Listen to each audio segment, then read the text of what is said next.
Hercules had barely completed the demanding labor of taming the Cretan bull when a new and even more grotesque task was imposed by the ever-jealous and fearful King Eurystheus of Mycenae. This time, the mission would take him to a distant and barbaric land, with the order to return bringing the terrifying and infamous man-eating Mares of Diomedes. Hercules' destination was Thrace, a region north of Greece, known for its wild tribes and brutal customs. There reigned Diomedes, a savage and inhumane tyrant, son of Ares, the god of war himself. That divine lineage seems to have imbued Diomedes with an innate ferocity and bloodlust, making him the cruelest among the Thracians. His rule over his subjects, the Bistones, a people as wild as their king, was marked by absolute tyranny and blatant contempt for all laws of hospitality, which were sacred in ancient Greece. Diomedes' kingdom was a place of fear and despair for any traveler. His most heinous practice, and the source of his macabre reputation, was to ambush and cruelly capture any foreigner who dared set foot on his land. These unfortunate prisoners were not kept in ordinary cells.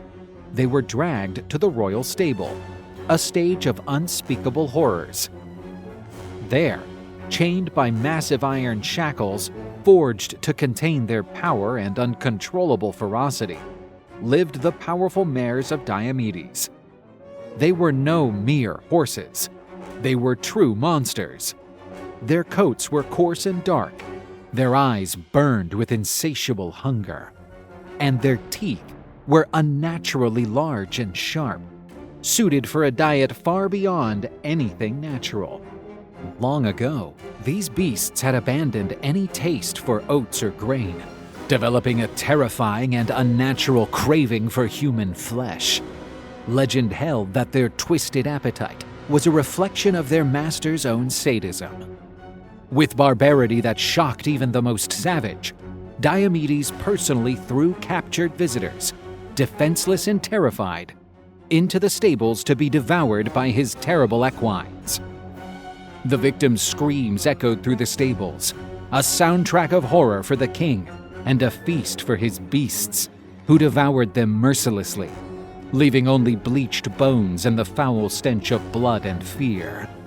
It was a cycle of horror that Hercules was destined to break. For the perilous and arduous journey to far-off Thrace, Hercules did not travel alone. He was accompanied by a few loyal friends and allies, men of valor and courage. Among them was his brave nephew Iolaus, a seasoned and clever warrior who had served as Hercules' charioteer and companion in many previous labors, known for his unwavering loyalty and sharp mind. Also joining them was Abderus, a young and promising warrior of divine lineage, son of Hermes himself. Abderus was fast, agile, and possessed the boldness of youth.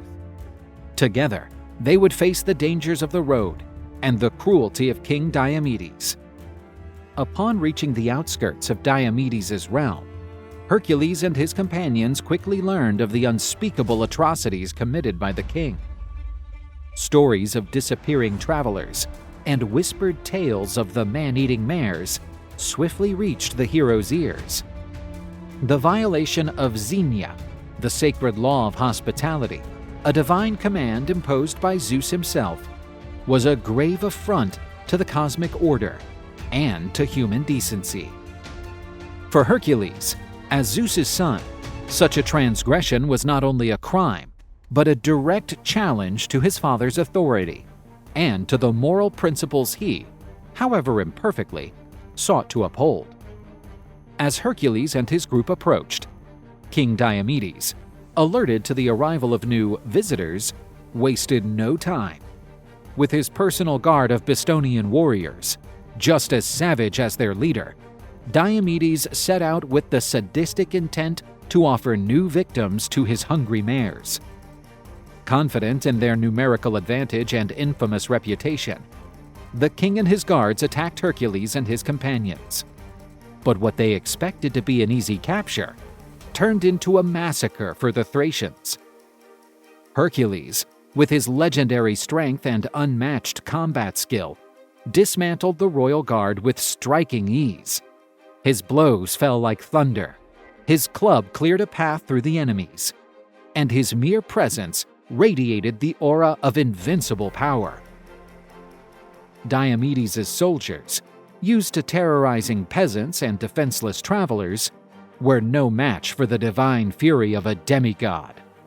In mere moments, Diomedes' guard lay shattered, their bodies strewn across the battlefield. King Diomedes, watching his men fall with growing dread, attempted to flee, realizing he had gravely underestimated his guests. But Hercules, driven by a strong sense of justice and deep disgust for the king's heinous crimes, would not allow him to escape unpunished. The breaking of divine law, the cruelty toward innocents, and the desecration of hospitality cried out for retribution. In an act of poetic vengeance that would echo through the ages, Hercules seized the cruel Diomedes. The tyrant, who had fed others to his beasts, would now face the same fate. Without hesitation, the hero cast him to be devoured by his own mares. It was a terrible but just end for a king who had forgotten his own humanity.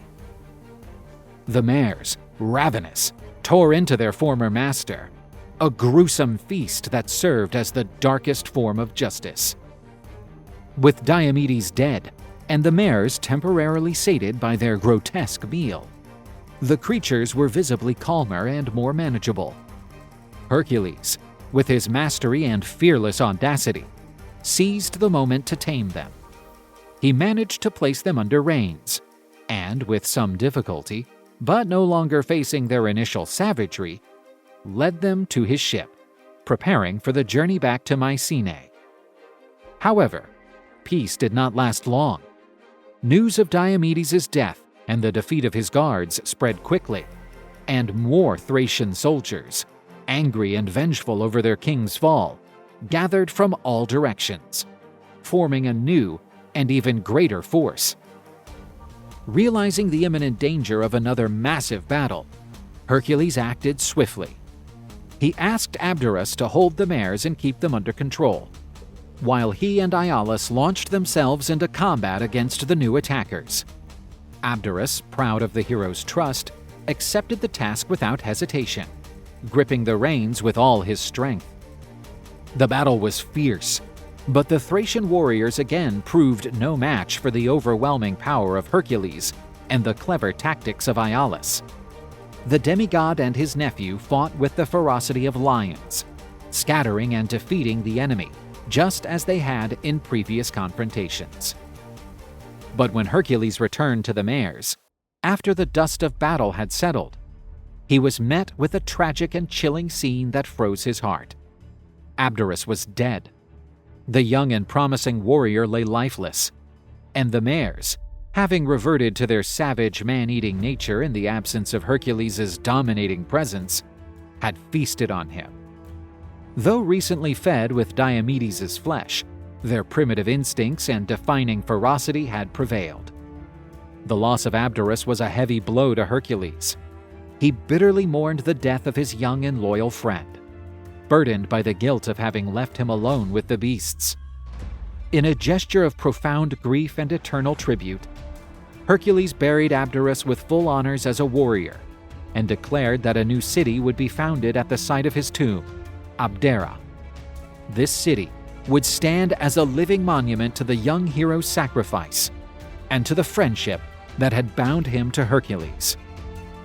With the mares once again under control and the weight of Abderus' death in his heart, Hercules loaded the creatures onto his ship and began the long, perilous journey back to Mycenae. After Hercules presented the mares of Diomedes at King Eurystheus' court, the beasts were placed in a sacred enclosure, under the protection of Hera. But the bloodline of these peculiar equines did not end there. Legend has it that these legendary animals gave rise to a lineage of extraordinary horses, renowned for their speed, strength, and untamable spirit. These horses were unlike any others, possessing a vitality and stamina that reflected their savage origin. It is believed that Bucephalus, the legendary horse of Alexander the Great, bore the blood of these mares in his veins. Bucephalus was known for his strength, his wild temperament, and his loyalty only to Alexander, traits that seemed to mirror the savagery and grandeur of his ancestors. And under the command of Alexander the Great, the indomitable Bucephalus would go on to conquer nearly the entire known world.